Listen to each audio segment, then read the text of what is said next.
Muito boa noite. Nós estamos dando início a mais um Diálogo AMSUL. Como sempre, os Diálogos AMSUL são uma realização do Instituto AMSUL, Instituto Sul-Americano para a Cooperação e a Gestão Estratégica de Políticas Públicas. Hoje, com uma participação também do, não sei se se chama blog, se se chama portal, mas também estamos desenvolvendo os trabalhos hoje com o Tecnopolítica. E temos sempre feito essas atividades em forte parceria com o Fórum 21, V21 e com o portal Rede Estação Democracia. Hoje nós vamos tratar de um tema que é guerra digital e política. Vem se estabelecendo há já bastante tempo, de maneira crescente, tanto na política quanto na geopolítica, um avanço da utilização dos instrumentos digitais e da guerra digital como um forte instrumento de desenvolvimento da luta política e da luta geopolítica. Nós temos visto isso, inclusive, nas coisas chamadas de guerra híbrida. Mas, para desenvolvermos hoje essa atividade, está conosco o Sérgio Amadeu. O Sérgio Amadeu é sociólogo, é professor adjunto da Universidade Federal do ABC. Ele coordena o que eu chamei de blog Tecnopolítica. Ele é, historicamente, um defensor e divulgador de software livre e da inclusão digital no Brasil e tem sido um dos grandes implementadores dos telecentros na América Latina e é presidente do Instituto Nacional de Tecnologia da Informação. Antes de passar para o Sérgio Amadeu, eu vou solicitar ao Vicente Trevas, que faça a abertura dos nossos trabalhos, inclusive saudando as pessoas presentes, e vou pedir a todas as pessoas que nos assistem pelo YouTube que se inscrevam em nosso canal Instituto AMSUR, que deem o seu like para amplificar um pouco a penetração do canal, e em havendo interesse em serem informados ou informadas das próximas atividades, que cliquem também no sininho. Vicente, por favor, com você. Saudações a todas e todos. É um prazer receber o nosso convidado de hoje, que é um grande especialista, é um grande, eu diria, mais que um especialista, é um grande pensador dessa questão, da questão da revolução digital e os seus desdobramentos. Hoje vamos dar um foco na guerra digital, Sérgio Amadeu, e além de ser um cidadão comprometido com a democracia, com a soberania do nosso país e com as conquistas que a humanidade tem de consolidar no sentido do seu desenvolvimento, da sua emancipação.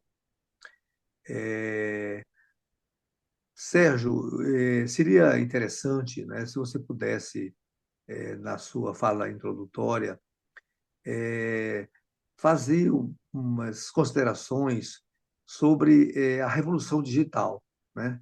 Porque a guerra digital é um desdobramento, é um dos desdobramentos dessa fase importante, né, do desenvolvimento tecnológico da humanidade e se configura naquilo que se chama a revolução digital. Então, seria muito importante se você pudesse fazer algumas considerações. Um outro elemento que você pode nos ajudar é quem são os grandes protagonistas da revolução digital, né? E os seus desdobramentos geopolíticos, né? Porque, inclusive, muitos conflitos hoje na cena mundial decorrem de uma disputa sobre os protagonistas dessa revolução digital, né? Também, se você pudesse fazer algumas considerações sobre os grandes operadores da guerra digital, né? Quer dizer, pelo menos indicar assim, instituições e atores que estão acumulando, estão engajadas, né, nessa modalidade do conflito de interesses, né, e o conflito de luta hegemônica.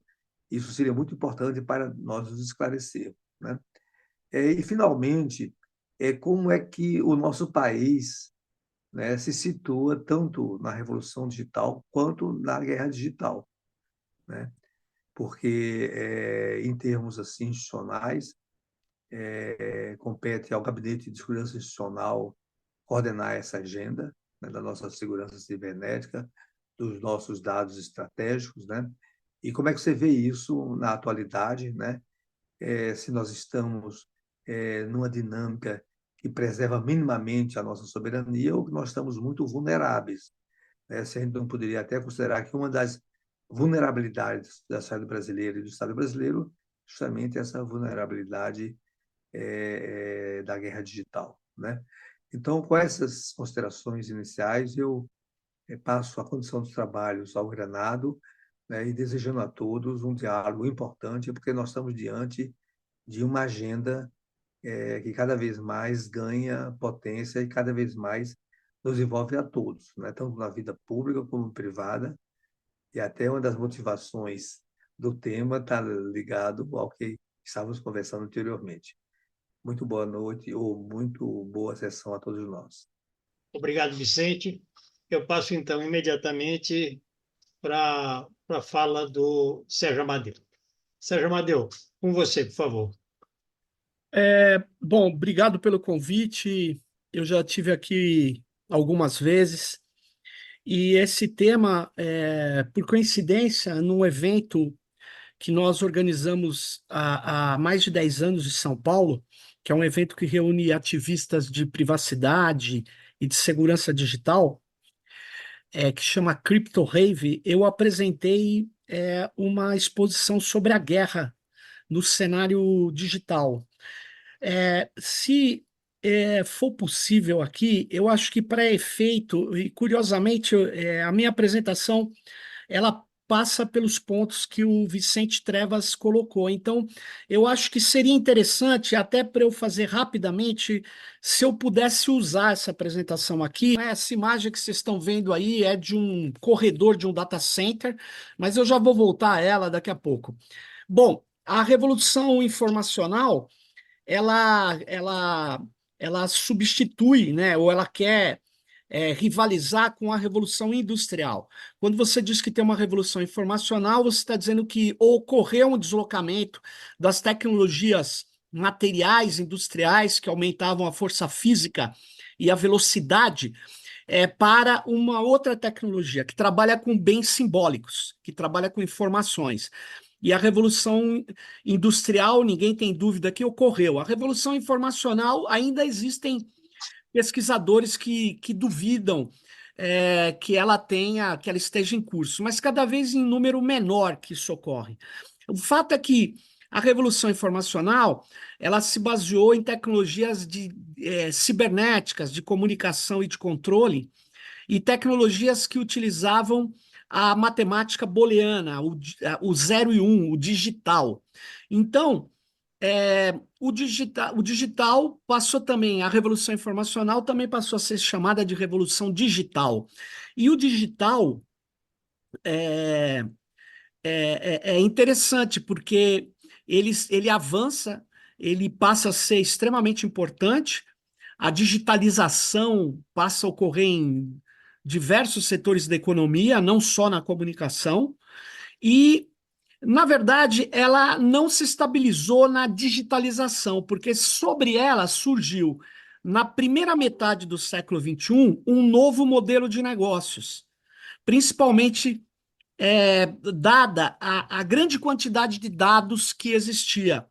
Então, o que acabou acontecendo é que nós temos uma situação onde o que comanda a revolução informacional é hoje a questão dos dados, ou, se você preferir, é uma situação que alguns chamam de dataficação, né?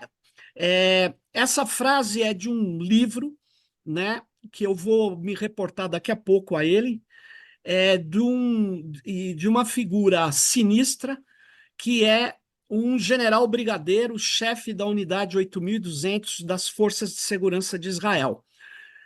O livro dele é disponível e eu vou chegar a ele em breve. Mas eu selecionei essa questão. que está no livro dele. Ele diz: os dados se tornaram elementos tão relevantes quanto os arsenais disponíveis para combates. E aí eu recuo um pouco para a gente entender quem é que está operando isso, o que é que está acontecendo nas plataformas digitais, no cenário de digitalização. Esse é o slogan do Google, Don't Be Evil. Né? Era o slogan que fazia um enorme sucesso e estava no coração dos termos na carta de princípios do Google. Quando o Google vira Alphabet, e aí está o lançamento das ações, né, a imagem, o que acaba acontecendo é que eles abandonam o Don't Be Evil e trocam o seu slogan para faça a coisa certa, do the right thing, que é um slogan que vem de um filme do Spike Lee, seja lá o que for isso. Mas o fato é que, por que eu estou falando isso? Porque o Google, ele sempre se colocava numa postura de uma corporação solucionista, como diz o Morozov. Ela tinha solução para tudo. Eles não são encarados como algo tenebroso, como algo perigoso, eles são encarados como algo que está aí para melhorar a nossa experiência, né? E então, desde o começo, inclusive, eles faziam esse jogo maniqueísta no código de conduta deles. Até que o Eric Schmidt, que é um executivo que levou o Google a se tornar o Meta, o Eric Schmidt, ele sempre lutou para ter um assento do Google no Conselho de Segurança Nacional dos Estados Unidos.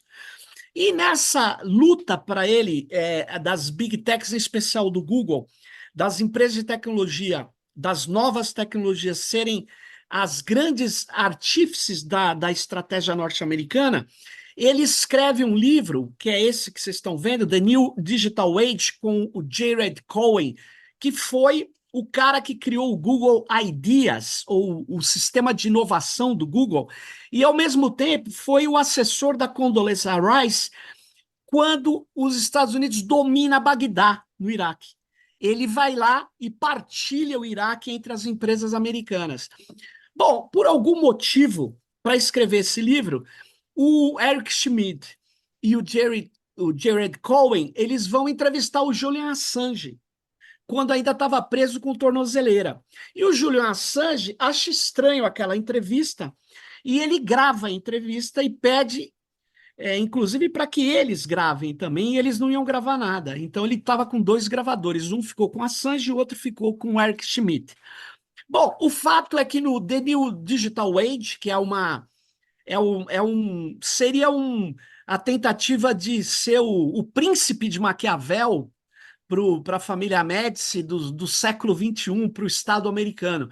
Ele dizendo o que tem que se fazer na nova era digital. E ele, certa hora, ele fala dos terroristas e desvirtua a conversa com Assange numa passagem pequena do livro. E o Assange responde isso com esse livro, quando o Google encontrou o Wikileaks. Por isso que ele escreveu esse livro, para combater essa desinformação, essas incorreções, imprecisões trazidas pelo Eric Schmidt, que, na verdade, monta várias organizações de inovação e de defesa baseado em tecnologia. Então, eles vão trabalhando isso, e mais recentemente, nós vimos, o Eric Schmidt nem é mais o CEO do Google e do Grupo Meta, mas você vê, né, nessa matéria de tecnologia do Economic Times, mostra que o Sam Altman, que é o principal CEO da OpenAI, que é a construtora do ChatGPT, o Satya Nadella, que é da Microsoft, né? E também o atual CEO do Google, eles fazem parte do Conselho de Segurança Interna dos Estados Unidos, mas nós sabemos que também faz parte do Conselho de Segurança de Inteligência Artificial, né? Aí estão os 3, né? Os 3 CEOs da OpenAI, do Google e da Microsoft. Eles são pessoas que, junto com outros grandes CEOs das Big Techs, fazem parte aí de um conselho que o Biden reorganizou e montou mais recentemente. Então, eu estou começando a dizer isso para falar para vocês que essas empresas de tecnologias, nomeadas pelo Morozov de Big Techs, né, elas estão se tornando parte da infraestrutura militar indispensável para a guerra. Ou seja, já há algum tempo, elas colaboram com sistemas de inteligência, de vigilância, de espionagem, de controle. É só você lembrar as denúncias do Assange. O Assange mostrou que a NSA, a Agência de Espionagem Digital Norte-Americana, raramente faz uma intrusão direta na máquina das pessoas. Elas usam a estrutura que as pessoas partilham ou utilizam do Google, das redes sociais, do Facebook, enfim, das grandes plataformas norte-americanas. Então, na verdade, o que o Edward Snowden nos mostrava era, por exemplo, PowerPoints de discussão dos agentes da NSA com outros órgãos da inteligência americana, mostrando mensagens, e-mails, mensagens de caixa postal interna, de redes sociais, de autoridades, de pessoas, enfim. Então, o sistema de inteligência já há algum tempo usava as Big Techs, né, conforme denuncia, né, o Edward Snowden. E isso não é uma pouca coisa. O que você está vendo nessa imagem, eu não sei se as imagens estão claras para você, se elas são nítidas, Sim. mas esse aí, eu peço uma atenção, eu estou passando o cursor aqui, é o tamanho do carro que tem aqui. Isso aqui é o data center do maior empregador de matemáticos nos Estados Unidos, que é a NSA. Esse é o data center da NSA, é a estrutura de armazenagem de dados da vigilância de uma agência de vigilância principal, obviamente digital, dos Estados Unidos. Né? Então, veja, aqui é a imagem do Pentágono, mas por que eu trago o Pentágono? Porque o Pentágono, ele lança recentemente essa capacidade de combate conjunto em nuvem, sei lá, uma tradução, que é um contrato que o governo dos Estados Unidos fez diretamente com fornecedores de nuvem. O que é nuvem? Nuvem é um provedor de acesso remoto a arquivos que as empresas, as instituições, as pessoas têm, em geral, no data center, que está em algum lugar do planeta. No caso, o que isso quer dizer? Quer dizer uma mudança muito importante na questão das ações de segurança. Por quê? Porque você tem agora a ligação direta entre o Pentágono, provedores de nuvem específicos que foram escolhidos para fazer parte do sistema, não mais só de inteligência, de espionagem, mas do sistema militar norte-americano. Então, o Departamento de Defesa selecionou 4 empresas para isso que a gente chamou de capacidade conjunta de combate em nuvem, ou na nuvem, que é a Amazon Web Server, que é o maior provedor de nuvem do planeta, né? A Google, que também entrou, a Microsoft e a Oracle. Curiosamente, a Oracle é o que detém a nuvem privada das eleições brasileiras, que são máquinas exclusivas para a totalização dos votos que estão dentro do prédio do Superior Tribunal Eleitoral Brasileiro. Né? Na verdade, esse contrato iniciou-se agora em 2021 com 9 bilhões de dólares, né? O equivalente a 45 bilhões de reais, né? Que é o contrato que permite que as Forças Armadas tenham nuvens exclusivas dessas grandes empresas. E aqui eu estou mostrando um print que eu tirei, porque você pode parecer que isso é meio teoria da conspiração. Não, esse é o print, não sei se está nítido aí para vocês, da Amazon Web Server. Então, eles fazem, inclusive, eles estão gerando produtos menores, não com a qualidade e com os aparatos que tem para o governo americano, mas eles querem vender para outros governos a operação militar. Cada vez mais vai estar vinculada à necessidade de uso de inteligência artificial e de dados. Então, eles já estão eles estão, por isso que eles divulgam, tal, eles dizem que eles têm os contratos norte-americanos.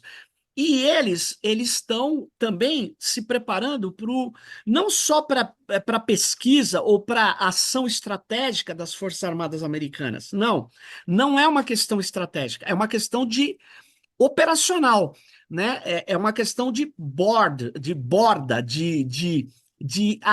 ação tática, de ação militar tática, ou seja, um grupo, uma companhia norte-americana, ela vai estar vinculada, conectada com a nuvem e usando os recursos de inteligência que estarão disponíveis.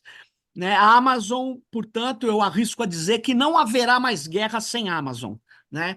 Em 2014, a Amazon lançou a primeira região Top Secret, né, que é uma região onde ela tem um data center que a gente não sabe onde é, e esse data center ele é credenciado para suportar cargas de trabalho confidencial, e ele fez o contrato com a CIA, já foi a primeira grande contrato da Amazon com essa área que a gente poderia chamar de inteligência e segurança e defesa, né?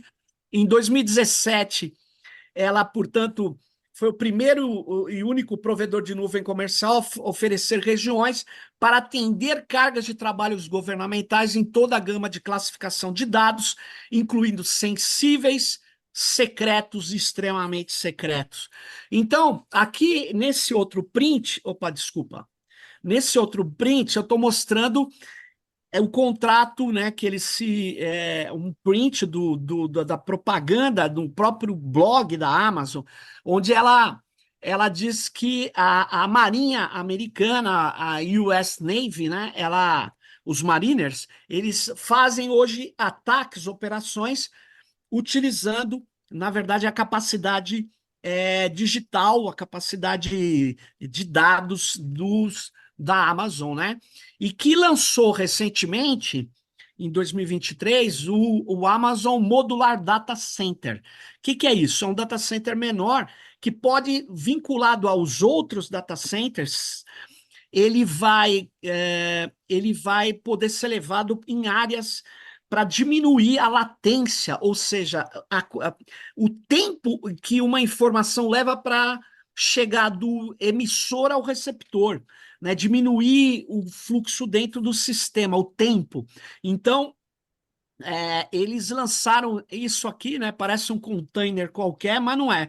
Isso é esse data center modular que vai estar ligado aos grandes data centers e que levam equipamentos que a gente não tem a especificação, porque aí eles não deram a especificação, mas a gente imagina mais ou menos o que rola aí dentro, né? Bom, então, a diretora de negócios de defesa da Amazon, eu queria chamar a atenção de vocês para isso. É comum as big techs terem diretores de políticas públicas, de políticas governamentais, mas não era comum ter uma diretora de negócios de defesa, não estou falando de segurança. Defesa é um termo específico, defesa tem a ver com operação militar de defesa nacional, né? Então, à medida que o campo de batalha digital continua a evoluir, nossos clientes de defesa precisam cada vez mais de acesso a recursos de nuvem na ponta tática, incluindo ambientes, né? Disconnected, disrupted, intermittent ou limited, que na verdade, ambientes completamente incertos, né, que é o ambiente da guerra. Então, eles estão oferecendo isso, né? E, mais recentemente, não tão recentemente, o Google e a Amazon firmaram o contrato com o Estado de Israel, né? Então, o Estado de Israel, ao contrário do que alguns colegas aqui do governo me falam, eles falam, não, o Brasil é um país muito quente, então, por isso que não tem data center aqui. Eu falo, nossa, mas da onde você ouviu isso, colega? Tem mistificações, conversas de todo tipo. Mas o fato é o seguinte, Israel fez uma guinada, o exército dele é uma guinada digital, né? Uma guinada dataficada. E ele exigiu que os data centers fossem implantados em território israelense, e não nos Estados Unidos, na Europa, na Ásia. Então, o complexo militar industrial israelense inclui data centers e um projeto de nuvem específica para esse tipo de ação. esse projeto envolve, inclusive, a Oracle. A Oracle tem data center num subsolo bem profundo de um prédio em Jerusalém, que faz parte dessa rede de infraestrutura de dados militar das Forças de Defesa de Israel, né? Na verdade, o próprio a Amazon desenvolve, já está desenvolvendo, né? Já terminou, aliás, 2 data centers importantes em Israel que fazem parte do complexo de defesa, né? Então, Israel colocou $1 bilhão, né, para esse setor e atraiu, fez um contrato com o Google e com a Amazon, né? E esse contrato é um contrato efetivamente de implementação de operações militares. Ocorre que vários funcionários há algum tempo da Amazon e do Google se rebelaram contra as ações desses data centers, desses provedores de nuvem do Google e da Amazon contra os palestinos, antes do ataque agora do Hamas no ano passado. Só que eu estou falando antes. Então, vários empregados da Amazon foram demitidos porque lançaram um manifesto contra esse projeto, né, que é o projeto Nimbus, que é o projeto nuvem, é o projeto que eles já chamavam de jogar no terreno do apartheid, né? Jogar fogo no terreno do apartheid, combustível para o apartheid, né? E eles lançaram um projeto que é No Tech for Apartheid. Então, eles lançaram esse movimento, né? Tem várias páginas, eu não vou perder muito tempo aqui, e, na verdade, o The Intercept foi atrás, conversou com esses funcionários e com outros, e descobriu várias ferramentas do Google. Vale a pena vocês lerem essa matéria. Mostra, antes do ataque do Hamas, uma discriminação brutal contra palestinos, além de mapeamento total do que os palestinos faziam na faixa de Gaza e na Cisjordânia, né? Então, o projeto Nimbus está em curso, ele tem cláusulas de quebra que são draconianas, por isso que uma autoridade israelense disse que nem o Google nem a Amazon vão quebrar os contratos do projeto Nimbus, né? E aí vocês estão vendo No Tech for Apartheid, que vocês dando uma busca por aí, vocês chegam nessas páginas, vocês vão ver vários depoimentos, alguns anonimizados, para evitar perseguição, né? Várias pessoas foram demitidas, inclusive a criadora do movimento No Tech, ou Nenhuma Tecnologia para o Apartheid, né? E foram várias manifestações, e aí a frase do ministro de Defesa de Israel, que o projeto Nimbus se inicia e não pode ser rompido, né? Aqui está mais uma, para vocês verem, existe uma campanha muito forte, né, dos funcionários contra já essa situação. Então, eu estou tentando ver uma data aqui, mas você vê, né, as denúncias vêm desde 2021, antes mesmo desse ataque, né? Já era chamado de genocídio. Essas imagens não são novas, são imagens antigas, e, na verdade, o que a gente está vendo é que o Estado de Israel tem uma infraestrutura de inteligência artificial dentro desses data centers para vigiar as fronteiras e os territórios ocupados, né? Isso é confirmado por vários textos antes do combate com o Hamas, agora, né? No final no segundo semestre do ano passado. Você tem esses livros, esse é de 2017, que mostra que é preciso uma resposta rápida que envolva a ação digital, a ação de dados, a ação de machine learning ou aprendizado de máquina. Então, e aí eu queria só fazer uma lembrança aqui. As Big Techs, elas já nos vigiam e atuam em todas as nossas atividades cotidianas. Elas estão no entretenimento. Hoje, entretenimento é sinônimo de Google, de YouTube, de Instagram, de TikTok. Então, as Big Techs estão no contexto, elas são intermediárias do cotidiano. Então, para você falar com a sua família, você usa o WhatsApp. Para o gerente falar com seus funcionários, ele usa o WhatsApp. Então, eles estão Na verdade, as Big Techs elas têm dispositivos que são mediadores das relações e interações humanas. Elas estão na agricultura, estão na saúde e agora estão na guerra. Né? Esse é um corredor de um data center, para você ver, é uma enormidade, né? E esse conúbio, essa ligação das Big Techs com a indústria do complexo militar industrial, né? E agora os data centers, provedores de data centers e plataformas, também não é só uma via dos provedores dando tecnologia para esses exércitos. Acontece o contrário também, por exemplo, a aviação militar israelense é quem fornece os aviões para. Ele reequipa os aviões Boeing, né, e transforma em aviões cargueiro para a Amazon levar os seus pacotes pelo mundo inteiro. Eu queria lembrar que a Amazon é uma grande empresa de comércio eletrônico também. Então, aqui tem um print da Reuters que mostra um dos contratos, né, que bombou, que fez, né, a Israel Aerospace, né, que é a empresa de aviação militar e de aviações técnicas de Israel, que fez um contrato e botou mais de 70 aeronaves para o grupo Amazon, né? Então tá aqui outra matéria, né? Então você vê, já tem uma ligação muito grande entre esses caras, né? É, e enquanto isso, eu quero agora chegar, já vou para o finalmente aí, porque senão eu me alongo demais, mas eu queria trazer coisas novas, além de. Novas que eu digo assim, elas estão aí, mas quando você reúne as informações é que a coisa pega, né? As Big Techs, elas avançam hoje porque há uma elevação das verbas militares em várias regiões do planeta, em vários governos. Então, isso virou uma coisa também atrativa economicamente. Por isso que contratos militares chamam a atenção também do Google e das grandes empresas como a Amazon.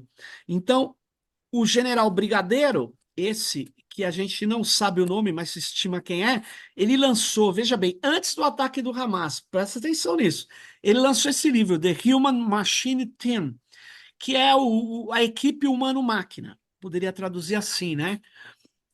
E o subtítulo é Como Criar Sinergia entre Humanos e a Inteligência Artificial, que irá revolucionar o nosso mundo. Né? Então, ele se coloca como General Brigadeiro YS. Né? É, então, agora eu vou. Eu li esse livro, ele é muito curioso. E por quê? Porque ele fala da guerra que foi feita agora, anos depois, né? Não tanto tempo depois, mas a doutrina já foi aplicada nessa guerra de extermínio contra os palestinos. Então, a guerra teria que ser decidida pela União, para ele, né, para o general Brigadeiro, de sistemas de aprendizado e equipes humanas. Essa tese ela não é consensual, tá? Porque agora eu vou. Assim: se você pegar os documentos da Rand Corporation, que é uma big tech e uma consultoria das Forças Armadas norte-americanas, a Rand Corporation é muito importante, né? Ela, ela, ela fez um levantamento para a Força Aérea Americana que eu só vou chamar. É esse o levantamento, os limites da inteligência artificial para os combates, né? Para os combatentes. Né? Então, ele tem 5 cadernos, mas eu só vou chamar a atenção de um. Né? Ele trabalha que a inteligência artificial ela tem que ser analisada do ponto de vista da segurança cibernética, da manutenção preditiva, né? De tentar prever dos jogos de guerra, que é muito importante para os militares, e para o planejamento de missões. Né? Bom, a principal conclusão é que não se pode confiar nos algoritmos de classificação de inteligência artificial para aprender o que não lhes foi ensinado. Né? Então, o que ele quer dizer é o seguinte: ataques nunca vistos, a inteligência artificial vai fracassar diante deles. Então, eu vou correr aqui. Por isso que eles colocam, eles usam como elementos operacionais, mas eles não confiam a estratégia da guerra para uma inteligência artificial, tá? Principalmente porque a guerra ela tem ameaças dinâmicas e tal. A IA é taticamente brilhante e estrategicamente ingênua. Essa é a conclusão da Rand Corporation. Mas o Estado de Israel na faixa de Gaza não me parece que achava também que tem que entregar estratégia para a máquina, não, para a inteligência de máquina, não. Tanto é que eles passaram a ter essa ideia de equipe conjunta, a inteligência artificial fornecendo elementos para as decisões. E eles usaram esse sistema que foi conhecido como o Lavander. O Lavander foi descoberto, né, por um trabalho de investigação, de reportagem de repórteres israelenses antisionistas do 972. Essa é o print do site deles. E o Lavander, eu vou ser muito simples aqui, com o risco aqui de, enfim, fazer alguma coisa que é muito simplória, mas enfim. O que acabou acontecendo foi o seguinte: durante anos, Israel coleta dados, e agora com as Big Techs, ele tem dados até das redes sociais, da faixa de Gaza e da Cisjordânia. A partir disso, ele treinou modelos para saber quem era ou quem eram os militantes do Hamas. E não só do Hamas, do Hezbollah também e tal. Mas eles treinaram isso. E aí, eles, quando começam a guerra, eles tinham 37 mil alvos detectados. E aí eles atuaram sobre esses alvos. É mais ou menos assim. Quem são os caras do PT no Brasil? Pô, é fácil, o Facebook sabe disso com muita precisão, o Google também.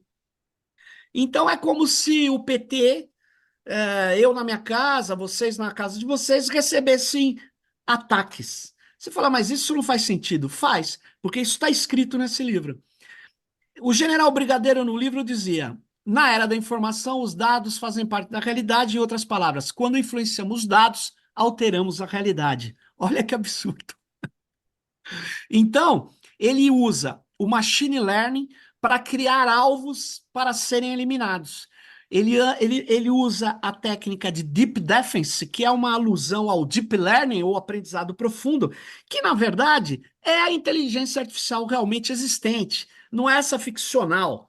É a inteligência artificial, que é algoritmos que rodam em máquinas de alto poder computacional, que são capazes de extrair padrões de muitos dados, de uma variedade incrível de dados, e que criam modelos. Então, não é o programador que cria agora o programa, não.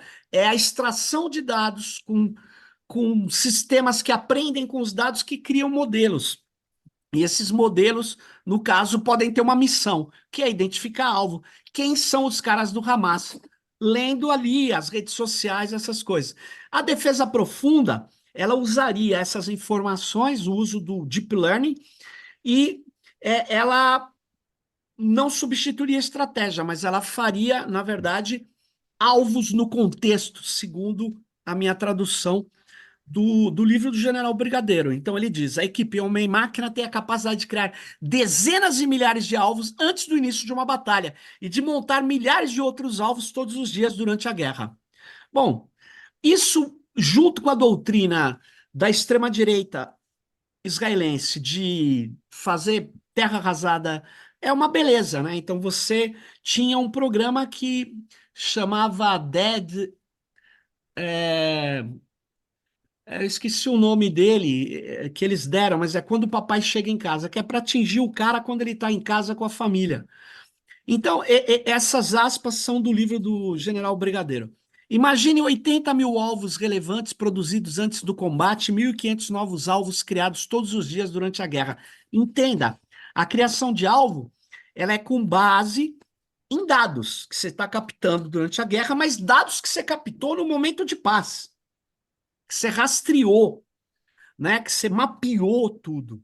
Então, o general Brigadeiro diz: a aprendizagem automática tem o potencial para lidar com Big Data, uma função que o cérebro humano não consegue realizar sozinho, mas muitas decisões podem ser tomadas em conjunto. A equipe homem-máquina é capaz de aprender a tirar conclusões do Big Data para fazer previsões e, a partir dessas previsões, criar metas e também responder à questão de saber se as metas são relevantes em tempo real.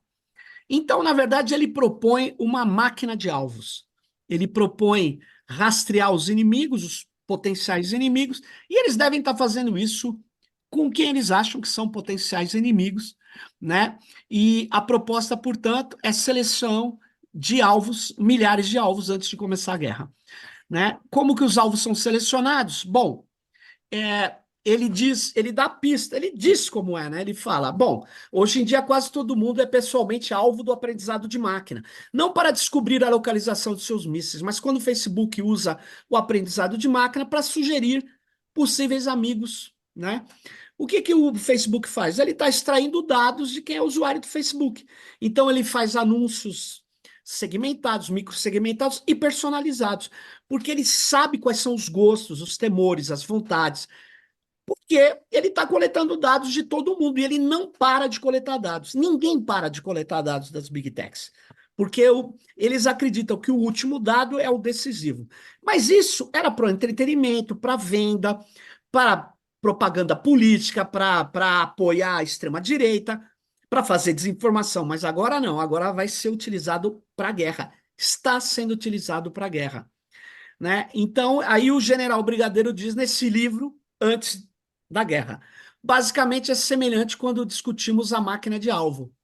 O primeiro passo são os dados, a máquina precisa de dados suficientes sobre o campo de batalha, a população, informação visuais, dados celular, conexões sociais, fotos, contatos de celulares, etc. Bom, e aí, se você for ver, ó, eu estou com essa imagem, ali em cima está escrito, são as Forças de Defesa de Israel, eles dizendo que os oficiais de inteligência entregam alvos para eles atacarem, etc. Mas, enfim, eu vou lá para o finalmente, né? O mais interessante agora, para eu não perder muito tempo, é que ele vai ensinar como fazer os hiperparâmetros do machine learning, não vem ao caso agora, mas eu quero chamar a atenção de uma coisa. Vamos lá. Ele fala de 6 desafios para implementar essa tecnologia, mas eu vou para o desafio que é interessante, que é aquele que ele diz que é preciso mudar a lógica de segurança. É preciso mudar, né? E o desafio cultural é utilizar capacidades de terceirização antes das capacidades internas. O que ele quer dizer com isso? Ele tá querendo dizer que lá embaixo, ó, o mercado livre terá sempre muito mais dinheiro, dados, experiência e mão de obra para lhes permitir estar na vanguarda da tecnologia digital. Portanto, o que ele propõe? Ele propõe uma transformação digital nas forças militares, onde as capacidades de terceirização são cruciais. Para essa capacidade, para capacidades digitais nos estabelecimentos de segurança, o conceito de terceirização precisa ser semelhante ao das habilidades internas. Olha que loucura.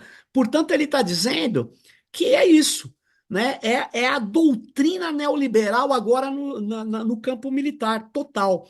Ou seja, a Big Tech, que é a grande líder tecnológica da inteligência artificial, da logística de dados, ela é o elemento crucial das Forças Armadas, né? Aí ele diz: normalmente as unidades de segurança utilizam capacidades terceirizadas para aproximadamente 20% dos seus produtos e capacidades necessárias. Para terem sucesso na revolução digital, precisam utilizar capacidades de outsourcing de 80% dos seus produtos e serviços. Então, obviamente, quando eu digo não há mais guerra sem Amazon, eu quero dizer que quem acha que isso é um exagero, em breve vai ver que não é.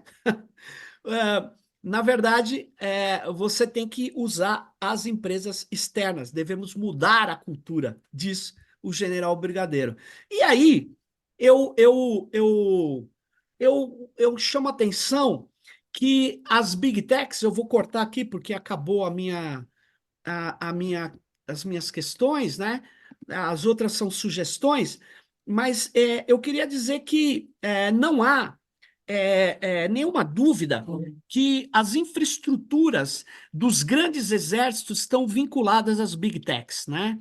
Os grandes exércitos, em especial o maior deles, que são os norte-americanos.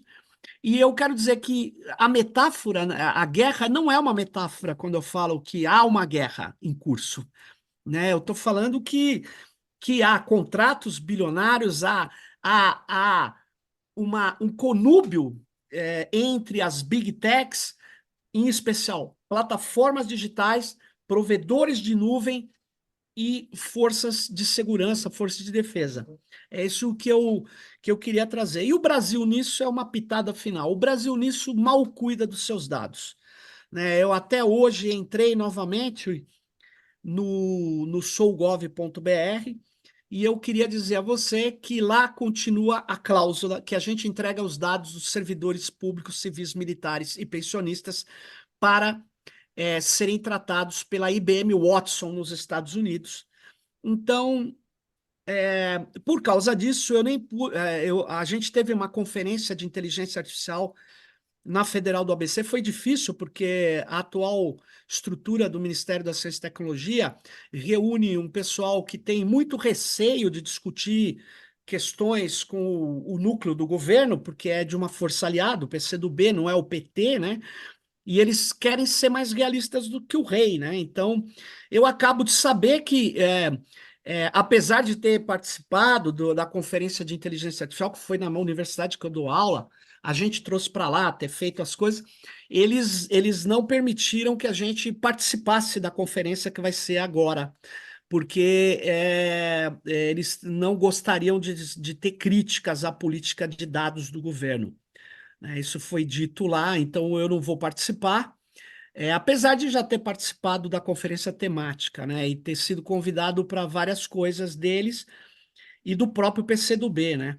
Mas, na verdade, o que está existindo é uma coisa que não vai funcionar, né? O Lula fez uma intervenção interessante talvez 2 meses atrás, falando que ele queria uma inteligência artificial tupi, que ele se igualou aos norte-americanos. Os norte-americanos não falam, eu quero soberania. Essa palavra soberania não entra no vocabulário norte-americano.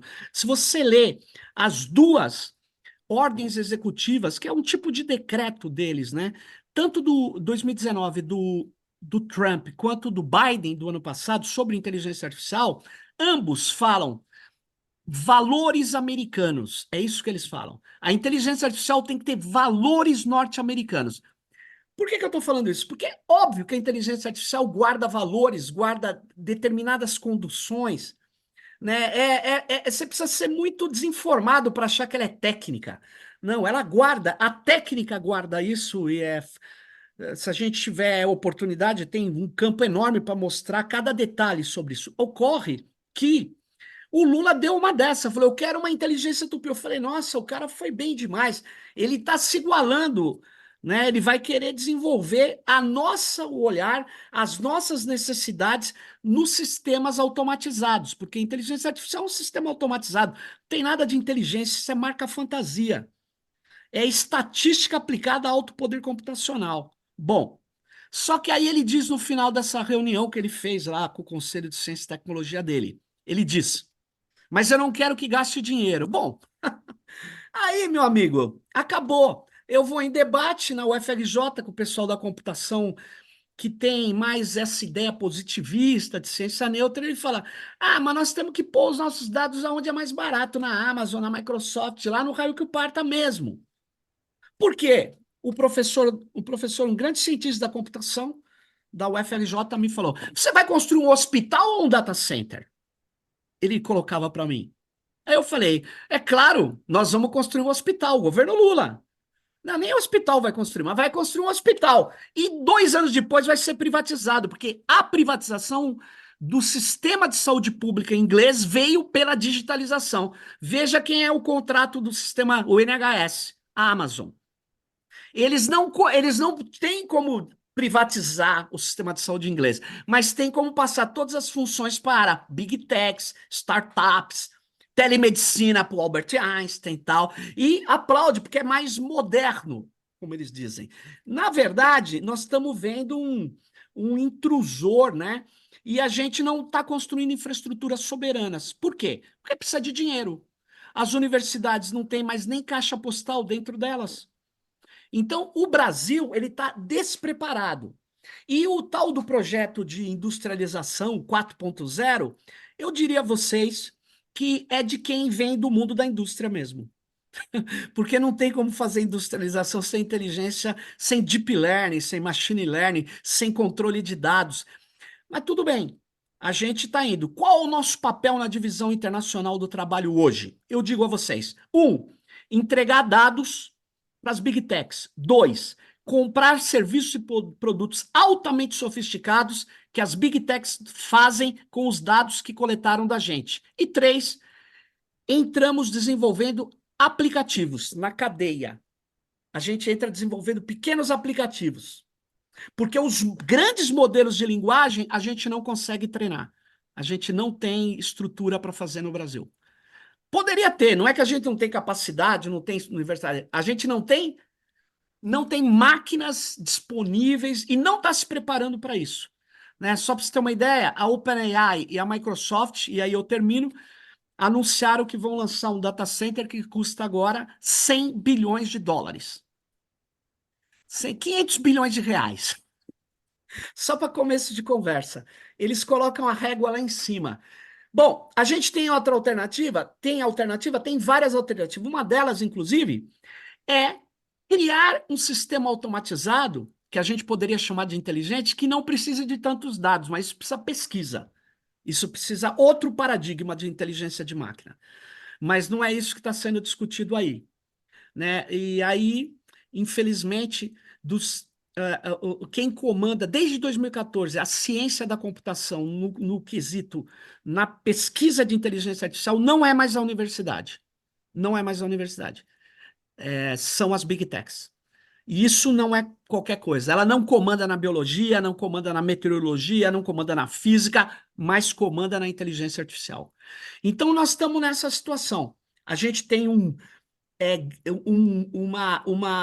as tensões aumentam no mundo, a inteligência artificial passa a ser coisa que é cada vez mais cara de produzir, os grandes modelos que eu estou falando, eles estão concentrados em provedores de nuvem, é mais barato, e com isso a gente vai concentrando dados nessas grandes estruturas e vai ficando cada vez mais atrás, porque os dados são um insumo fundamental da inteligência artificial hoje e da economia digital, porque ela é dataficada.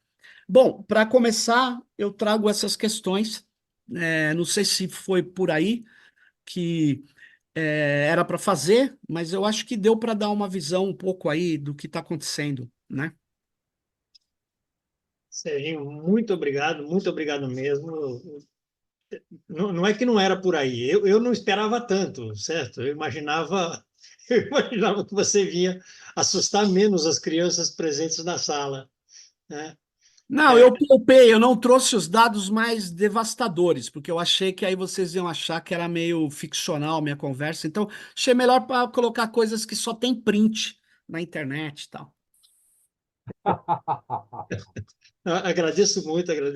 Eu acho que você deu um panorama que é assustador, fez a gente entender a importância, entre aspas, do arcabouço fiscal, né?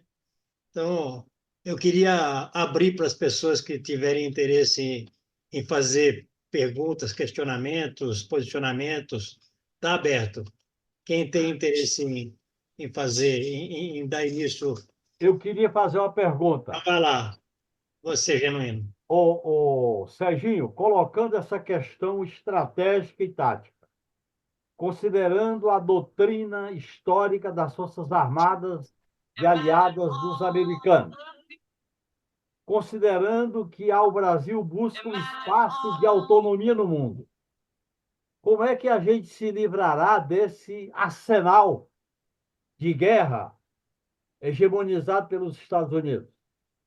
Existe alguma alternativa fora do imperialismo americano que tem competição com isso? Como é que você situa nisso aí o potencial da China, da Rússia, principalmente da China nessa área? Obrigado, Genuíno. Antes de devolver para o Serginho, eu vou É perguntar se melhor. já tem o Tadeu Valadares inscrito. Eu acho que era melhor acumular algumas poucas questões. Tadeu, com você, por favor. Obrigado. Vocês estão me ouvindo? Sim. Ok. Então, a primeira coisa, professor, agradecer a sua palestra, a sua fala. Foi muito esclarecedora para nós, quer dizer, pelo menos para mim, que não sei nem ligar o meu computador, imagino. Então, foi realmente muito esclarecedora. Eu acho que foi também, como como disse o Granado, o senhor assustou todas as crianças na sala. Todas as crianças de cabelo branco, elas ficaram tão assustadas que talvez o cabelo fique preto de novo. Agora, o Genuíno acho que fez a pergunta que, de certa maneira, é a pergunta que eu ia fazer. Eu creio que o senhor colocou, né, com muita clareza e muita ênfase, muita pesquisa, a coisa das big tech americanas e a coisa a rede que elas montam no mundo, né? E enfatizou como uma faceta ainda mais deplorável, é pouco, uma faceta mais terrível, a cooperação que fazem com as Forças Armadas israelenses. Mas a minha pergunta é um pouco na linha do que disse o Genuíno também. A gente vê esse lado. Eu queria saber, a coisa se move, na minha maneira de entender a sua fala, se move num nível tão alto, é lá em cima que se coloca tudo, que, digamos, dos 190 e poucos países que são representados na ONU, talvez uns 10 ou 15 no máximo consigam ter, digamos, políticas próprias a respeito. Então, eu queria, se o senhor pudesse fazer, se o senhor pudesse dar assim, coisa curta, claro, né? Mas um esclarecimento. Esse é o panorama americano. O senhor nos deu o panorama americano e os reflexos no mundo, né? E no mundo ocidental e no mundo do que a gente hoje chama de o sul, o global, né? Mas eu lhe pergunto, Rússia, China, Japão, Índia, OTAN, União Europeia, Alemanha, França sobretudo, quer dizer, os 5 membros permanentes da ONU, né? Estados Unidos, Rússia, Reino Unido, França e China, e também os outros países que são muito avançados nessa área, né? E ainda ele perguntar, porque países como a Arábia Saudita, que tem esse mar de dinheiro, como estão nessa jogada? E um país que não tem esse mar de dinheiro, mas tem, vamos dizer, uma influência geopolítica muito grande, talvez aparentemente crescente hoje, no Oriente Médio, no Grande Oriente Médio, que é o Irã. Porque a minha visão é a seguinte: quando um país tem tanto poder, um país, quer dizer, a associação entre a Big Tech e um determinado país, quando esse conjunto, né, tem um poder tão grande, a lógica diria que competiria ao resto uma submissão ou voluntária ou involuntária diante de um poder absolutamente gigantesco. E isso não ocorre hoje. Ao contrário, o que a gente vê é uma contraposição, uma conflitividade, o que a gente chama de uma transição de hegemonia, risco de guerra grande, maior ainda, na Europa, no Oriente Médio, na área imediatamente de interesse da China, e na Europa, riscos crescentes de emprego de armas nucleares táticas, ou seja, uma guerra ampla, e em que a arma nuclear tática é só o prefácio do emprego de armas nucleares estratégicas.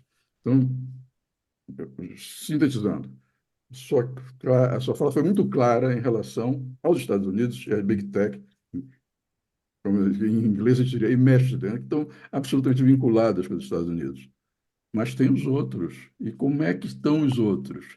E existe da parte dos outros alguma remota intenção de repente, partilhar com um país como o Brasil alguma coisa desse universo que para nós está fechado? Isso que gostaria que o senhor talvez pudesse falar um pouquinho sobre isso. Obrigado, Tadeu. Está inscrito César Alvarez. Serginho, muito bom te ver, melhor ainda te escutar. Minha pergunta é muito simples. Nós vimos discutindo, já estou um pouco defasado, faz uns 2 anos, a soberania, e a melhor expressão, a mais imediata, a mais fácil, a mais barata, era termos os nossos Big Data Centers sob nosso controle, botar no nosso território. Primeiro que nós vamos ter que romper contratos milionários, já perdemos dados desde as nossas crianças, o que estuda, o que não estuda, como se porta na escola. É uma vergonha o que nós já entregamos, né, da juventude e do futuro do Brasil, a predição do futuro do Brasil. Quem serão os dirigentes do futuro do Brasil? Está lá mapeado já, né? E, ao mesmo tempo, precisando desse dinheiro aí para tupinizar, se é que vamos conseguir fazer isso, não basta a vontade, eu meio que deduzi, não sei se é que essa é a pergunta então, que mesmo que nós recuperemos dados, façamos nossos data centers criativos, mais baratos, mais potentes, nós vamos ter capacidade computacional? Pelo que eu entendi da tua proposta, não. Ou não atualmente, ou dependendo de. Então, essa é a minha pergunta. Obrigado, César. Bom, neste momento não tem ninguém inscrito, eu vou devolver para o Serginho, aí depois eu abro nova para a segunda rodada, se houver interesse. Beleza. Bom, obrigado pelas questões. São questões de fato cruciais aí, né? Porque, bom, sobre, sobre o fenômeno chinês, né?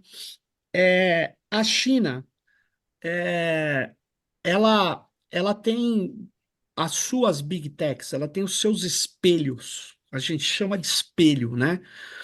Ela tem empresas que não são do tamanho das norte-americanas, mas são rivais que competem no cenário do capitalismo, inclusive nos Estados Unidos.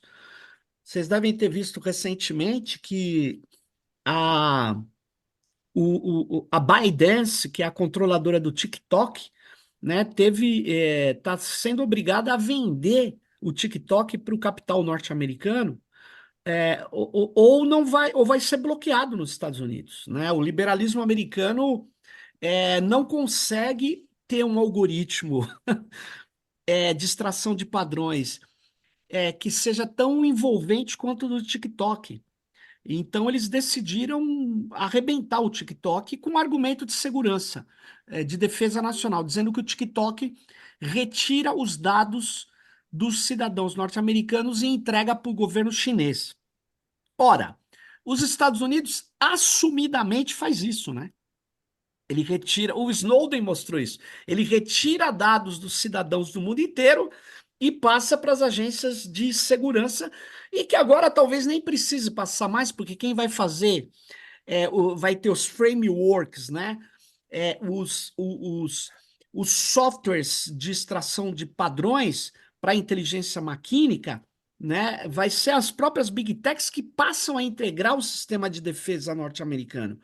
Então, na verdade, eles sabem disso e por isso eles combinam uma necessidade econômica de destruir o concorrente TikTok com a necessidade de impedir que os chineses tenham acesso a dados cruciais do humor e das atividades da população norte-americana e europeia. Então, eles estão tentando bloquear os chineses. Os chineses hoje, eles têm o maior número de patentes solicitadas no escritório de patentes dos Estados Unidos, o maior número de patentes de inteligência artificial. Ele tem o maior número de patentes negadas também no escritório de patentes. Então, ele já ultrapassou os Estados Unidos na produção de patentes de inteligência artificial, que é uma coisa que eu deploro, eu sou contra patentes, mas enfim, o que eu sou contra não tem nada a ver. A realidade é que as Big Techs, elas têm uma disputa, as empresas norte-americanas, elas bloqueiam o mundo inteiro com patentes. E os chineses toparam esse jogo e ganharam dos americanos em território americano.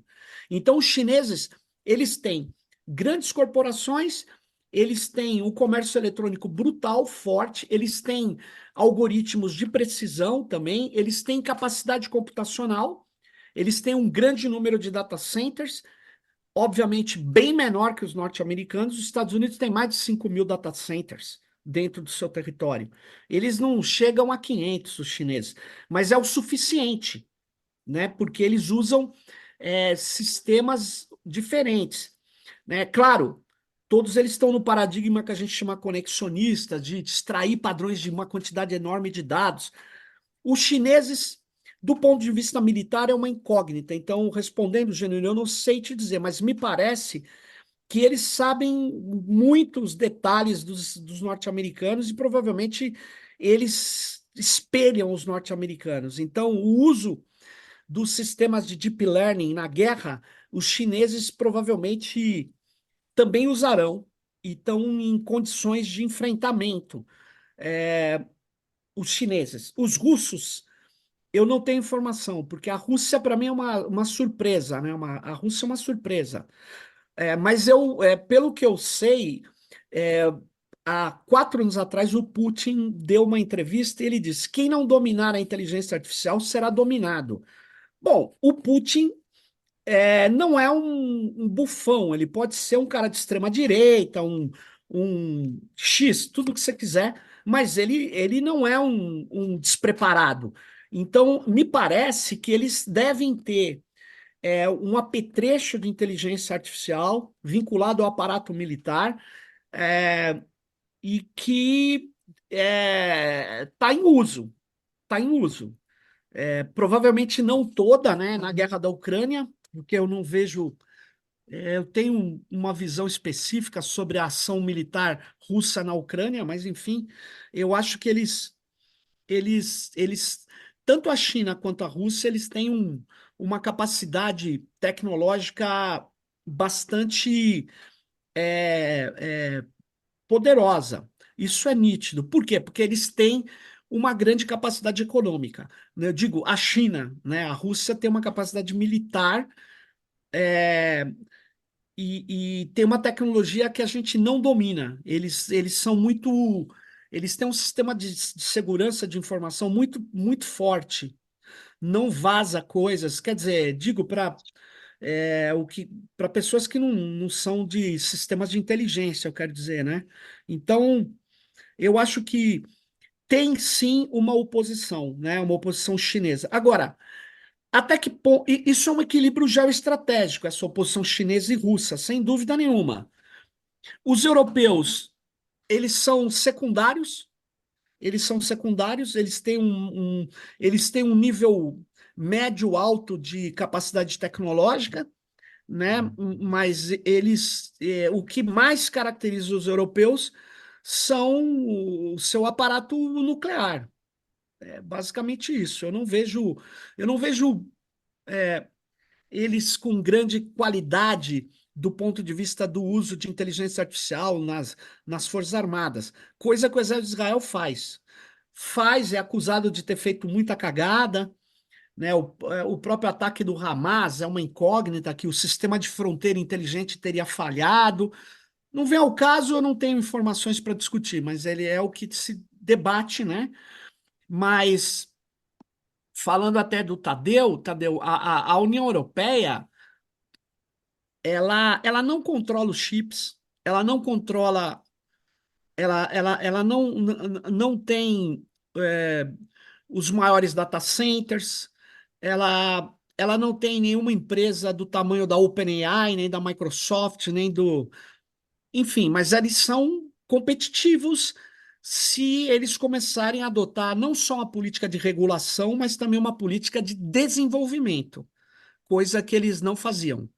Eles não faziam. Então, eu acho que eles têm, obviamente, condições. A França, principalmente, e a Alemanha, elas estão muito preocupados, me parece, em mudar o que vinha sendo a lógica europeia, que vamos só regular, a gente controla as regras e se aproveita das coisas. Eles viram que regulação não ganha o jogo.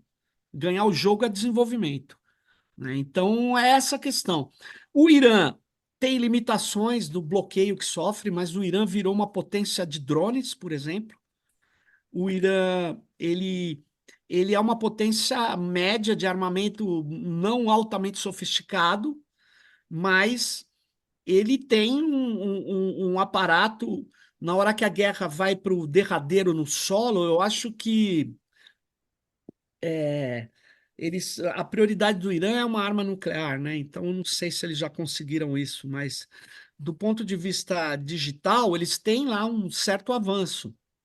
O que eu quero dizer é o seguinte: é, nós, César, A temos Índia conta nisso aí, Sérgio? A conta. Índia conta? Ó, eu não estou falando de tudo, é o seguinte: a Índia conta e ainda tem uma política econômica muito dramática para os caras, que, do ponto de vista de segurança, eu acho que não resolve nada, mas do ponto de vista econômico, resolve. Eles obrigam que os dados tirados do país tenham cópia no país. Então, eles obrigam a construção de data centers na Índia. Eles obrigam que as empresas tenham cópia na Índia. Se as empresas respeitam ou não, não importa, mas elas têm que dar emprego na Índia, têm que botar coisas na Índia. É uma política meio boba de segurança, porque se o cara levou o dado embora, não faz diferença, porque o dado ele serve só para treinar o modelo, depois você pode até destruir o dado, a não ser que você queira reaproveitá-lo para outro treinamento, entendeu? Então, essa que é a questão. A Índia é uma potência, e ela é uma potência também matemática, né? A gente não pode esquecer disso. Ela tem qualidades importantes, né? Mas ela tem dificuldade em chip, ela tem umas dificuldades muito parecidas com o Brasil. A Indonésia entrou no jogo, está exigindo localização de dados, então os Estados Unidos está fazendo de tudo para quebrar essa posição da Indonésia, mas os europeus também começaram a exigir localização de dados, ou seja, o dado não pode ser, nem todo dado pode ser tirado da Europa. Então, eles, inclusive, a Microsoft, a Amazon, a Oracle lançaram um produto que chama Nuvem Soberana. Já que vai Viva a deixar, multipolaridade, viva a multipolaridade. já que eu vou ter que deixar o dado na Europa, então que deixe na minha estrutura, que deixe na minha estrutura, porque eu vou continuar jogando ali, vou treinar modelo e levo só o modelo embora. Não importa, mas eles já estão chegando no Brasil com a ideia de. Porque o Brasil ainda é entreguista. O Brasil diz assim: você conversa com o gestor ali do governo, ele fala: não importa onde os dados estejam, o importante é usar o de melhor, eu quero o melhor para o povo. Aí ele entrega o dado, porque o melhor é entregar na Amazon.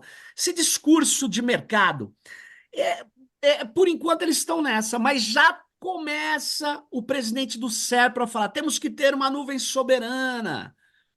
Ou seja, o que é a nuvem soberana? É a nuvem soberana da Amazon. É a Amazon botando o data center aqui e controlando tudo com a máquina dela e tal, né? Não é desenvolver nossa potencial, não é desenvolver nossa criatividade, não é desenvolver algumas infraestruturas estatais que é necessário, né? Por causa da realidade do nosso país, a gente precisa de infraestruturas soberanas, né? Arranjos, novos arranjos, né? Por exemplo, só das universidades, a gente não tem data centers que juntem 20 universidades. Em vez de ter cada um pedacinho, caro pra caramba, vamos juntar tudo. Não tem. E aí, César, eu respondo. Nós temos muita capacidade computacional, por exemplo, a Petrobras tem uma capacidade computacional para resolver os problemas da Petrobras. Fantástico.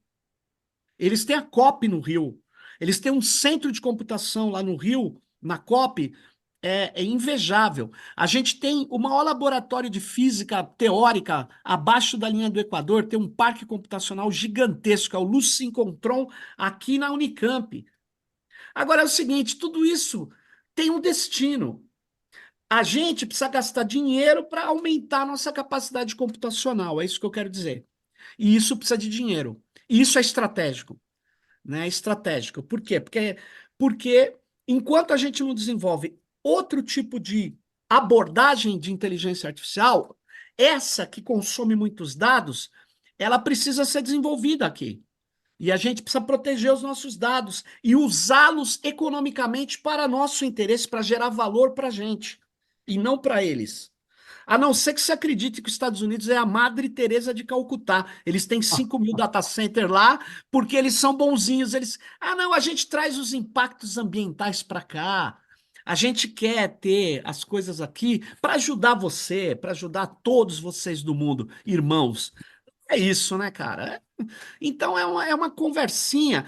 Agora, junta com outra conversa, quer dizer, nós já perdemos essa guerra, então não adianta. Não adianta fazer nada. Então, se você olhar os elementos cruciais, o chip, a gente já perdeu a guerra. O hardware, nós já perdemos a guerra. O software, nós já perdemos a guerra. Os provedores de nuvem, nós já perdemos a guerra. A inteligência artificial, nós já perdemos a guerra. Então, pô, chora, senta e chora. Na verdade, não é assim que funciona. Na verdade, a gente precisa abrir, mesmo abrir um caminho, não precisa ser o chinês. Queria lembrar que há 30 anos atrás a China não era nada nessa área, gente. Hoje ela está disputando. É claro que ela está 2 gerações de chip atrás dos americanos. É claro que se inteligência artificial ela tem coisas geniais, os americanos ainda continuam dando as cartas.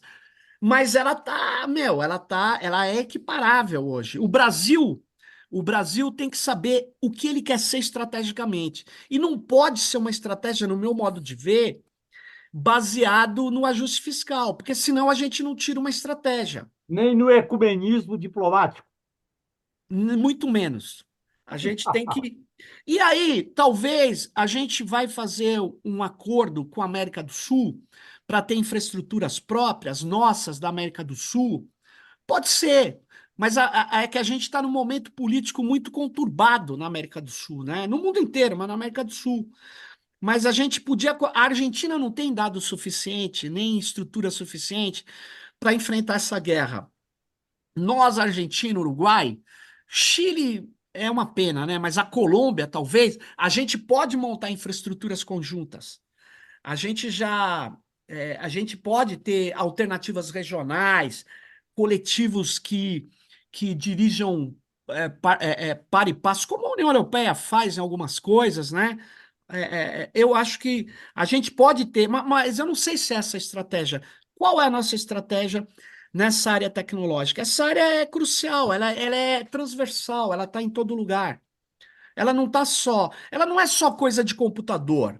Ela está na logística, na agricultura, na saúde, na economia. Ela está em todo lugar. Todo lugar. Está no setor financeiro, está no setor de cultura, entretenimento e educação, cara. Uma tragédia, né? Mas enfim, ela está.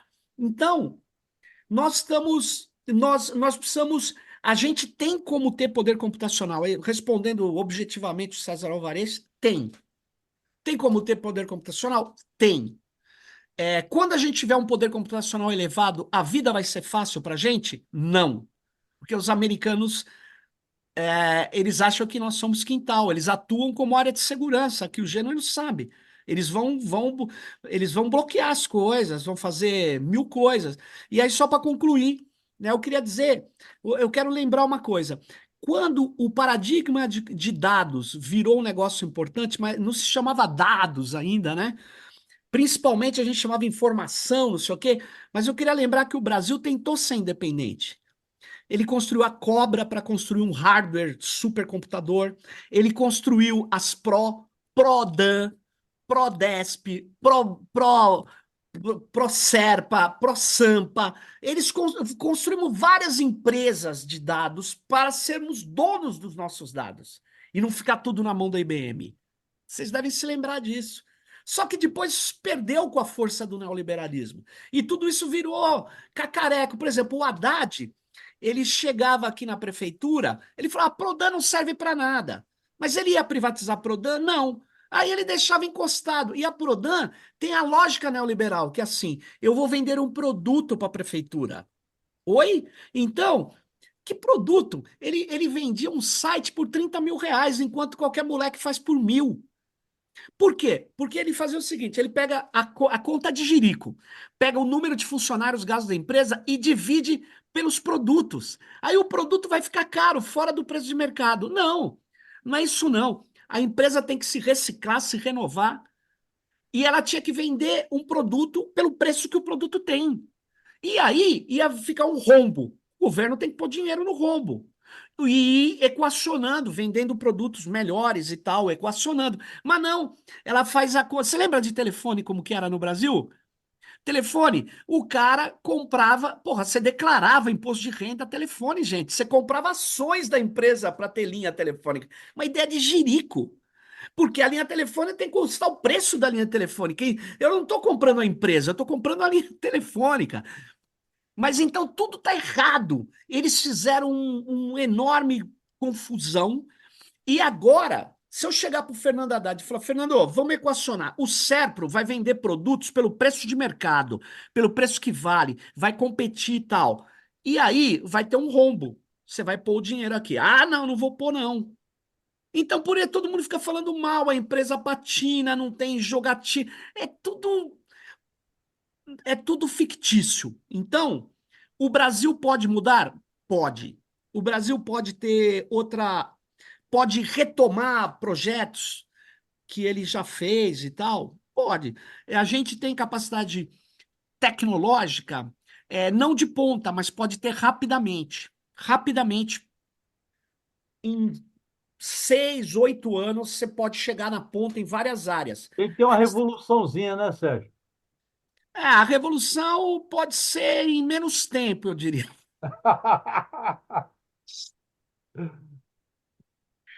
É isso, Serginho. É, tem o Sérgio Mileto inscrito. Sérgio. Boa noite aí aos companheiros. Serginho, que bom te ver aí de novo, a gente sempre aprende muito. E eu vim me preparando, tive uma reunião hoje com a Maria Tereza Augusto, falei que ia estar aqui com você, e vim me preparando para uma coisa tão simples, e eu não sei nem se eu vou dormir essa noite depois de tudo que eu ouvi de você.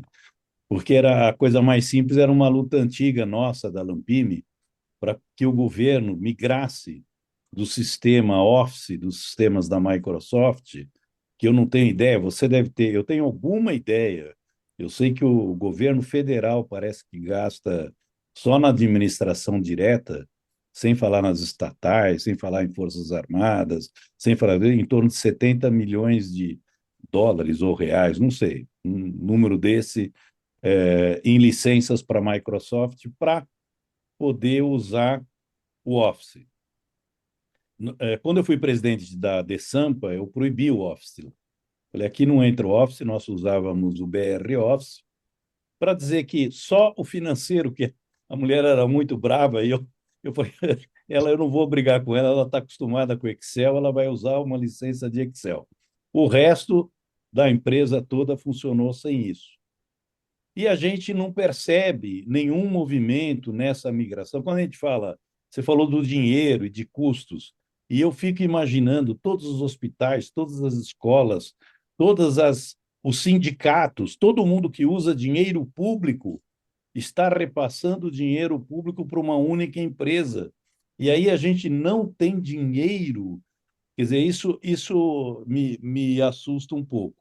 Além disso, eu gostaria eu não sei se vocês viram, se os companheiros viram, talvez o Serginho tenha assistido um seriado da TV francesa, de uma série que chama Cash Investigation, e que tem um capítulo muito interessante de jornalismo investigativo que chama-se Meu Patrão é um Algoritmo, em francês, eu não saberia falar. Esse filme é muito interessante porque mostra os milhões de pessoas no mundo que são contratadas pelas empresas terceirizadas das Big Techs para alimentar de dados os bancos, ganhando menos de $1 por hora, ganhando menos que um salário mínimo americano. E ela vai lá e entrevista esses caras, esses milionários que têm 28 anos, 29 anos, que prestam esse serviço, que se divertem dizendo, eu tenho milhões de empregados no mundo que eu nunca vi a cara. Né? E são pessoas doentes, pessoas que têm que cuidar da família, não pode sair para trabalhar, e ficam aceitando esse tipo de serviço. Bom, Então fica aqui a dica, meu patrão é um algoritmo da série Cash Investigation da TV Sank. Mas queria que você falasse um pouquinho do uso da conta para pública e de quem usa o recurso da compra pública para desenvolver, trazendo todas as pequenas e médias empresas brasileiras, argentinas. Sempre falo isso, a gente é a Lampime, nós somos 670 milhões na América Latina. Quantas empresas, universidades na área de ciência e tecnologia poderiam estar sendo contratadas para desenvolvermos sistemas nossos, sistemas próprios? Legal. Obrigado, Sérgio. Nazareno, depois o Ladislau. Nazareno. Oi, Serginho. Eu sou urbanista e estou com 76 anos. A sua fala realmente é para a gente não dormir, porque só o que a gente está vendo agora de guerra, a gente não tem ideia para onde a gente vai, cara. E agora você pondo isso tudo, eu não sei nem por onde começar, sabe? Aliás, eu não sei nem o que perguntar para você, saca? Eu tô o Sérgio falou, eu estou um pouco como. Só que ele está um pouquinho mais seguro do que eu. Mas é isso, foi mais um desabafo do que uma pergunta. Parabéns aí pela fala. Obrigado, Nazareno. Ladislau Dalbo. Então, Sérgio, bom te ouvir, né? Eu estou nessa sopa há um bocado de tempo. Eu lembrei quando você falando com Israel que saiu um estudo, né, que eles, quando identificam com essa inteligência artificial um membro do Hamas, aí eles podem lançar ali um drone, alguma coisa para matar o cara, né? Mas a pessoa está ou com a família ou no meio de um público. Então, eles têm instruções no Exército de pode-se até matar até 15 civis junto, tá ok para aproveitar a ocasião de matar um membro do Hamas, né? Quer dizer, estou num nível de barbárie. Quer dizer, a barbárie é sempre a mesma, só com poder muito maior, né? Que realmente preocupa. Agora, eu queria te comentar o seguinte: eu tenho trabalhado bastante a aplicação de tudo isso na área financeira. Para dar um exemplo concreto, eu tenho uma faxineira, Dorinha, que vem uma vez por semana. Eu pago ela R$ 300, passo no banco. Ela, como tem problema de saúde, ela entrou na Notre Dame, no plano de saúde, que é um grupo financeiro. Eu fui checar a Notre Dame. A Notre Dame tem entre os seus acionistas a BlackRock. Quem da BlackRock administra 10 trilhões de dólares. Tá? O orçamento federal dos Estados Unidos é 6 trilhões. Ou seja, da mesma maneira, veja, quer dizer, com dinheiro imaterial, que também é apenas uma informação, ele entra no conjunto desses sistemas de dominação, porque ele consegue extrair dinheiro do bolso de uma modesta pessoa da periferia de São Paulo, uma faxineira, e alimenta diretamente os acionistas da BlackRock. Então, essa dimensão financeira, a meu ver, ela está sendo insuficientemente vista, e ela está permitindo uma explosão da desigualdade absolutamente espantosa, né? Porque é um dinheiro que se transfere em frações de segundo.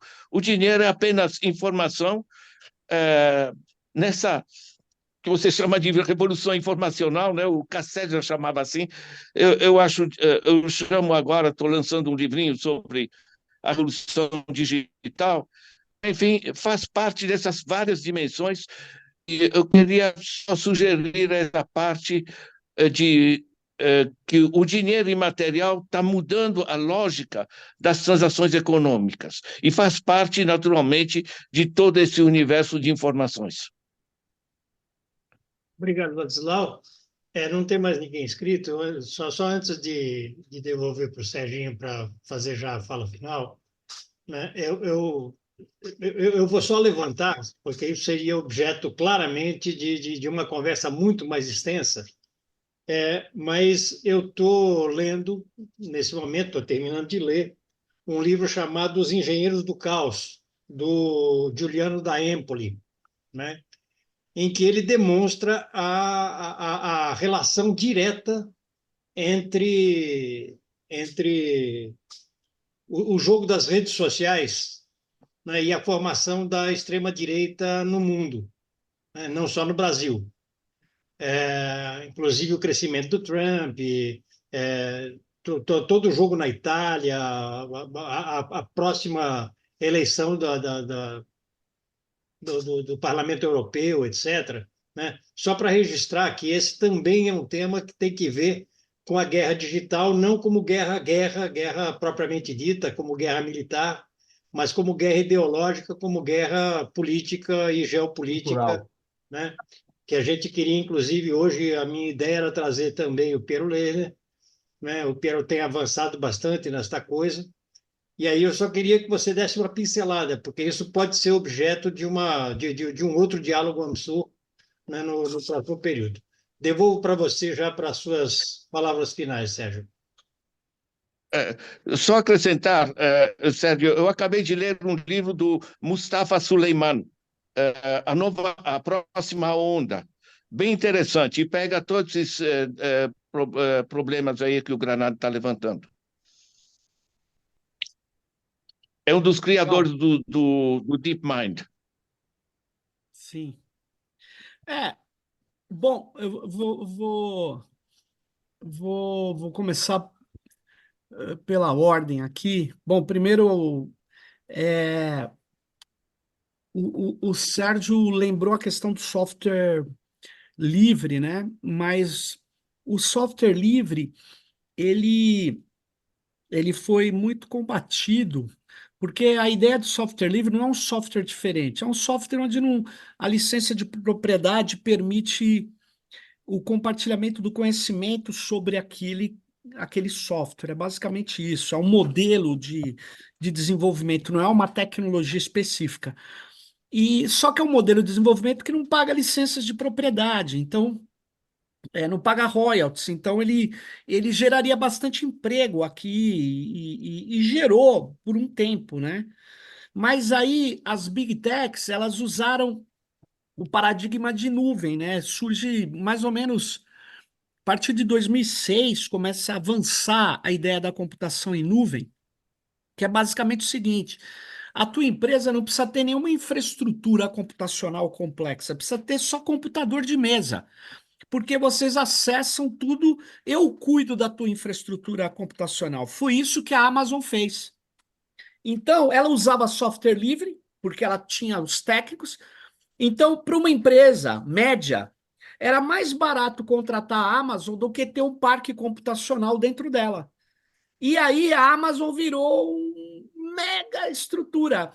Ó, Amazon, Microsoft Azure e Google Cloud, eles têm praticamente 70% do negócio de nuvem no mundo. Ou seja, a nuvem é o acesso remoto a uma infraestrutura computacional que você não precisa ter na sua empresa, na sua instituição. Essas nuvens dentro dos data centers tem muito Linux, Apache, softwares livres. A própria Microsoft Azure, ela usa software livre reconhecidamente. Você entra no site dela lá e pede, eu quero máquinas Linux. Em vez de você ter que comprar máquina, tal, é como se alugasse a infraestrutura deles. Só que ao fazer isso, você entrega todo o teu negócio para eles, porque os dados vão ficar lá, depende dos contratos, é bem da verdade, mas você entrega tudo para eles. Isso também ajudou a detonar o software livre no governo. Muitos dos caras do governo passaram a jogar tudo nas nuvens. E as pessoas, o senso comum não sabe o que é uma nuvem. O nuvem, em vez de você ter o arquivo aqui na tua máquina, você tem numa máquina que é acessada por internet. Em geral, ela está no data center de uma grande big tech. Em geral, Amazon, Microsoft Azure, Google Cloud, Salesforce, tem algumas empresas, né? Então, é basicamente isso. E tudo isso é operado por algoritmos. Então, você pega o MEC, né? O que o MEC tinha? Esse caso, só para entender bem, e aí eu vou para o finalmente. Em 2019, o MEC decidiu entregar todos os dados do desempenho escolar do Enem para a Microsoft nos Estados Unidos. Por quê? Porque durante uma semana, os alunos, conforme a classificação no Enem, eles vão num sistema que chama SISU. Vocês já devem ter ouvido falar. O SISU é que permite, conforme o seu desempenho no Enem, você escolher uma universidade boa, federal, né? Aí o que durante uma semana, existe mais ou menos 7.000 requisições por minuto, o sistema. E isso precisa de muita máquina para responder, porque tem que rodar muitas informações e tal. Em vez dele construir um data center que durante uma semana só fica usando para o MEC, para o Enem, e no resto usa para as universidades, o que ele fez?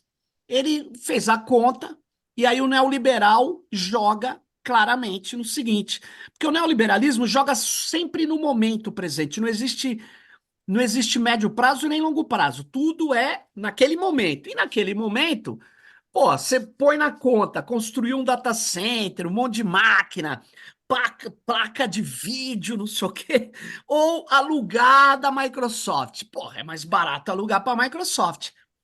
Bom, mais barato que sai caro depois, mas tudo bem. Eles entregaram os dados do desempenho escolar dos jovens brasileiros, bicho, para a Microsoft rodar nos Estados Unidos, dado sensível. Cara, é uma vergonha. Mas o neoliberal faz a conta. Aí você vai conversar com o cara da data prévia, ele faz a conta para você lá. Fala, meu amigo, aritmética eu também sei.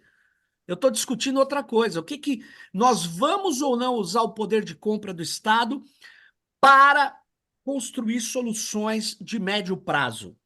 Isso não entra na cabeça do gestor público, porque ele está subordinado à lógica instantânea do neoliberalismo. É isso que eu queria dizer. Então, isso é o que complica bastante. E aí, Nazareno, o que acontece é que, porra, cara, é assim, eu trouxe uma realidade que é difícil e que eu vou te dizer, ela faz parte do jogo hoje do desenvolvimento tecnológico. Eu queria só lembrar que o poder econômico, boa parte dele hoje tem na tecnologia um diferencial vital, né? Eu diria até que muito importante. Então, e agora é poder militar também, não basta você ter uma Forças Armadas treinada, você vai ter que ter tecnologia, né? E é isso, eu acho que a gente precisa ter a noção mesmo do que está acontecendo, e aí concordo com o Ladislau, eu tenho feito assim algumas incursões para entender as relações da Big Tech com o capital financeiro, porque eles são muito ligados, né? São muito. Mas eu acho que a gente precisava fazer um mapeamento maior, né? É, cara, é impressionante como existem fundos aí que dominam, tem 20% do Google, tem inclusive das chinesas, né? Eu fiquei vendo quem é o controlador de parte do capital dessas, do Tencent, do Baidu. Tem muitos fundos de investidores norte-americanos. É impressionante. A gente precisava entender isso um pouco melhor, porque eu concordo plenamente, né? Eles estão tem um conúbio hoje, o capital financeiro e as empresas que eu diria de tecnologia digital, né, que são principalmente esses provedores de nuvem e plataformas, né? E aí eu termino falando que é o seguinte, Granado, no caso dos engenheiros do caos, é que eu preferi não ir por esse caminho porque eu achava que já tinha feito algumas discussões, vocês mesmos teriam feito, mas eu acho que atualizar é importante. Mas nós sabemos que as plataformas elas vivem de monetização de dados dos seus usuários. Então, elas trabalham a espetacularização, elas trabalham o que a gente chama de economia da atenção, né? Elas captam isso. E, na verdade, o que nós estamos vendo aí é um uso cada vez maior do que eles chamam de inteligência artificial. Eu prefiro chamar a inteligência artificial realmente existente, porque o que que ela é? Ela é, na verdade, isso, né? Alguém falou aqui, né? Você contrata um monte de gente para fazer ajustes nos sistemas de inteligência. Pode ser da OpenAI, que aí tem que ser uma pessoa de conhecimento médio para fazer os parâmetros, fazer os ajustes numéricos, mas pode ser simplesmente a nomeação de frases, de se o humor da frase é positivo ou negativo, ou se é simplesmente identificar o que que é uma imagem no rosto para treinar o modelo. Então, a Amazon tem a Mechanical Turk. A Mechanical Turk emprega mais de 2 milhões de pessoas no mundo fazendo trabalhos rotineiros de tagueamento de imagens ou mostrar sentido de frases para adiantar o treinamento de inteligência artificial, que na verdade é aprendizado de máquina, que também é um nome fantasia, porque máquina não aprende. Na verdade, máquina extrai padrão, né? Tem algoritmos de extração de padrão, né? Então, o que a gente está vendo hoje olha que curioso, tudo é metafórico, né? Nuvem, as coisas estão na nuvem, a inteligência artificial, Big Tech, Big aprendizado de Tech, Big Tech, máquina. Hã? Big Tech, né? Mas Big Tech é mais real, é big, é grande tecnologia, é uma empresa de tecnologia grande, né? Uma grande empresa de tecnologia. Mas eles fazem eles mesmos, as Big Techs, eles não se nomeiam de Big Techs, né? Eles se nomeiam de qualquer outra coisa, e eles têm essa ideia de passar esses conceitos que são conceitos treinar, por exemplo, vem do inglês to train. Cara, é humanizar um algoritmo. Desde quando você treina um algoritmo? Treinar, você faz musculação com ele, ou você faz ensinamento. Quer dizer, na verdade, é tudo ficção para naturaliza o que não pode ser naturalizado e humaniza o que não deveria ser humanizado. Então é o mistificação. Mas o fato é que essas plataformas de relacionamento digital, elas são operadas por sistemas algorítmicos que usam deep learning, né, aprendizado profundo, e que usam muitos dados, coletam dados insistentemente e fazem isso para passar por algoritmos de predição, de tentar entender o nosso comportamento, o que a gente vai fazer no momento seguinte, para ele nos capturar ou para nos vender em amostras para quem quer. Sei lá, se o meu momento seguinte é de consumo, para ele consumir aquilo que eu quero, né?